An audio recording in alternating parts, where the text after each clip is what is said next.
नमस्कार दोस्तों, आप देख रहे हैं नवादा लाइव। मैं हूं ब्रह्मेंद्र।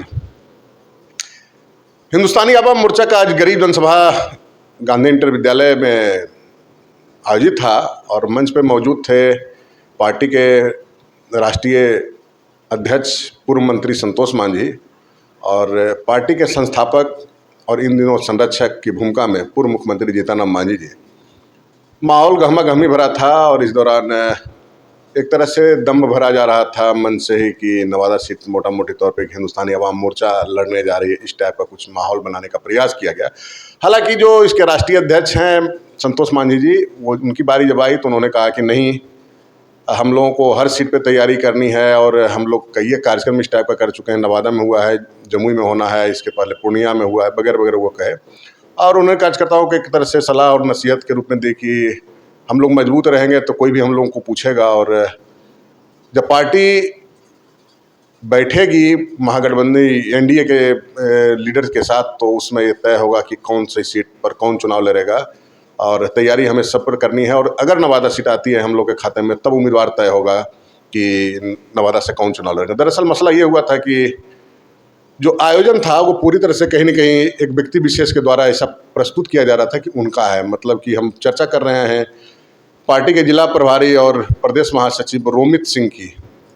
इस कार्यक्रम के 2 दिनों तक लगातार जो है सो विभिन्न बड़े मीडिया हाउसेज के द्वारा का जो प्रकाशित अखबार है उस पर कवर पेज का ऐड दिया गया था और जितना भी शहर में जितना भी स्ट्रीट लाइट हो या जो भी हो, जितना भी मंच के आसपास का जो भी पॉल वगैरह था, सब पे कहीं न कहीं जो बैनर पोस्टर टंगा हुआ था उसमें बहुत हाईलाइटेड तरीके से एक तरफ जीतन राम मांझी, दूसरी तरफ संतोष मांझी और नीचे में जिलाध्यक्ष अशोक मांझी और रोमित कुमार का तस्वीर था। रोमित कुमार के बारे में बताया जाता है कि अब तक लोग नहीं जानते हैं कि रोमित कुमार हैं कौन, लेकिन हम इस खबर के माध्यम से आपको बता देना चाहते हैं कि रोमित कुमार हैं जहानाबाद के पूर्व सांसद अरुण कुमार के भतीजे। इनके पिताजी अरविंद कुमार के द्वारा ही ज्ञान भारती विद्यालय गया में संचालित किया जाता है, जैसी कि हमारी जानकारी है। और इनके ही एक चाचा हैं डॉक्टर अरविंद कुमार, जो हिंदुस्तानी आवाम मोर्चा यानी हम पार्टी से टेकारी से विधायक हैं। मूलतः जहानाबाद जिले के रहने वाले हैं, एस्टेब्लिशमेंट गया में है और राजनीतिक क्षेत्र रोमित कुमार नवादा बनाना चाह रहे हैं। तो ये आभास तो हर लोगों को था कि जिस ढंग से हाव भाव था पिछले 2-3 दिनों से लाव लश्कर के साथ वो नवादा शहर में या कहीं इस कार्यक्रम को लेकर के सक्रिय थे। तो उस दौरान हुआ क्या वाकया कि मंच पर जब संबोधन की बारी आई तो जीतन राम मांझी मौजूद थे और संतोष मांझी भी मौजूद थे। उस दौरान राष्ट्रीय मुख्य प्रवक्ता हैं श्याम सुंदर सरन, जो कि नवादा के ही निवासी हैं, उन्होंने खुले मन से कहा कि नवादा को बाहरी लोगों ने बहुत सारा लूटने का प्रयास किया, अब तक जो है कोई डेवलपमेंट का काम नहीं हुआ, बाहरी सांसद आते हैं चले जाते हैं, इसलिए हिंदुस्तानी आवाम मोर्चा को यह सीट लड़नी चाहिए। और जैसा कि भरोसा है कि मांझी जी का ध्यान नवादा सीट पर रहता है और कोई लोकल किसी व्यक्ति को चुनाव लड़ाना चाहिए। इसके बाद तो कहीं न कहीं थोड़ा सा माहौल वहाँ पे उस कार्यक्रम के दौरान कुछ लोगों ने ताली भी बजाई, कुछ लोगों ने खुशी भी जताई, तो कुछ लोगों को भीतर से यह बात रास नहीं आया।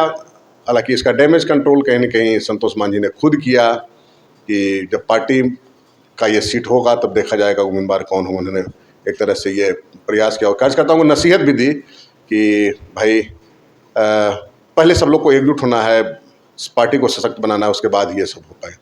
तो क्या कुछ हुआ, श्याम सुंदर सरन ने लोकल के मुद्दे पर किस तरह से वोकल के रूप में अपना संबोधन किया उस मंच से, और कहीं ना कहीं जो बाहरी लोगों की नज़र है नवादा सीट पर उस पर कहीं ना कहीं करारा प्रहार करने का प्रयास किया, वो हम आपको श्याम सुंदर सरन की पूरी भाषण को हम आपको सुनाते हैं। इस मुद्दे पर उन्होंने कहा कि लिए चलते हैं आपको गांधी मैदान नवादा।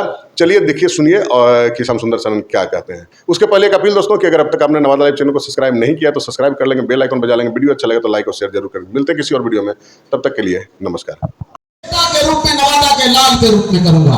नवादा सिसक रहा है, नवादा बड़ी पीड़ा में है और नवादा ठगता आ रहा है। जब से भारत आजाद हुआ है तब से नवादा को राजनीतिक दलों ने आज तक ठगने का काम किया है। हमने जिस पर भरोसा किया है उसने हमको एक ईस्ट इंडिया कंपनी लाकर सौंप दिया है और वो आते हैं नवादा में घूमते हैं, पूरी कचौड़ी खाते हैं, जन्मदिन और मरणदिन मनाते हैं और फिर नवादा को छोड़कर कहीं और चले जाते हैं। इसलिए मांझी साहब आज आप आए होंगे नवादा, आप नवादा की पीड़ा को समझिए। आप जब आए होंगे तो नवादा बाईपास का आपने नजारा देखा होगा। नालंदा और गिरियक में बिहार शरीफ की यही बाईपास जब बनता है तो ऐसा खूबसूरत बनता है, दोनों तरफ से हम पूरे सड़क को इतना चौड़ा बनाकर बाजार को एकदम सजाया जाता है। लेकिन नवादा में जब वही 4 लेन का निर्माण हुआ है तो उसको भारत और पाकिस्तान बना दिया गया है। न इधर के लोग उधर देख पाते हैं, न उधर के लोग इधर देख पाते हैं। नवादा के साथ एक ऐसा दोहरा रवैया अपनाया जाता है। नवादा में हमने माननीय नीतीश कुमार जी को, आपको सबको मालूम हो कि मैं हिंदुस्तानी आवाम मोर्चा के पहले जैसे हमारे नेता जनता दल यूनाइटेड में थे, मैं भी वही था जनता दल यूनाइटेड में। कार्यकर्ताओं के दरबार में मैंने, जब नीतीश जी कार्यकर्ता दरबार लगाते थे, मैंने उनके सामने भी कहा था कि नीतीश बाबू 2010 के बाद की बात है, दिया इस तरह जलाओ कि आपका घर भी रोशन हो और हमारे घर में भी कुछ रोशनी आ जाए। नालंदा को ऐसा सजाया उन्होंने और नवादा को ऐसा तड़पाया। इसका जीता जागता सबूत है कि आप सब कुछ तो बना दिए, लेकिन हमारा चीनी मिल बादशाहगंज में क्या हुआ? हर चुनाव चीनी मिल पर जीता गया नवादा में, लेकिन आज चीनी मिल को बेच देने का काम किया गया और कोई नवादा का सांसद बोलता नहीं, कोई नवादा का विधायक बोलता नहीं। सब खामोशी का आवरण ओढ़े रहते हैं। इसलिए खामोशी का आवरण ओढ़े रहते हैं कि हम टिकट के दम पर उनको चुनाव देकर, वोट देकर सांसद बना देने का काम करते हैं और वो पर्यटन के रूप में नवादा का इस्तेमाल करके वापस हो जाते हैं। आज नवादा में क्या है? कुछ नहीं। एक भी ऐसा इंस्टीट्यूशन नहीं है, एक भी ऐसी व्यवस्था नहीं है। आज पूरा नवादा नारकीय स्थिति में है। आप नवादा में पैदल चल नहीं सकते हैं, आप नवादा में घूम नहीं सकते हैं। ऐसे तमाम झंझावतों से नवादा बेरोजगारी के आलम में आप इस भीड़ से पूछ लीजिए, ये भीड़ आपकी लायु, आपके कारण आई हुई भीड़ है। ये भीड़ कितने साल, कितने महीने साल में नवादा में रहते हैं? मैक्सिमम लोग अपनी मजदूरी कमाने के लिए, अपनी बेटी, अपना पेट और रोजी रोजगार चलाने के लिए बिहार से बाहर कहीं जाकर रोजी रोजगार करते हैं। 11 महीना वहां अपना शरीर को खपाते हैं और फिर किसी तरह से नवादा में आकर अपना पर्व त्योहार मनाते हैं। ये मिला है नवादा को। बड़े बड़े लोग आए, अपर सकरी परियोजना, तो कौन परियोजना, तो क्या से क्या और किया क्या? सारे नदियों को खाली कर दिया बालू के माफियाओं ने।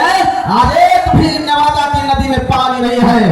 सारी नवादा की नदियों का बालू खा गए, कोई पहाड़ खा गए, कोई कुछ खा गए।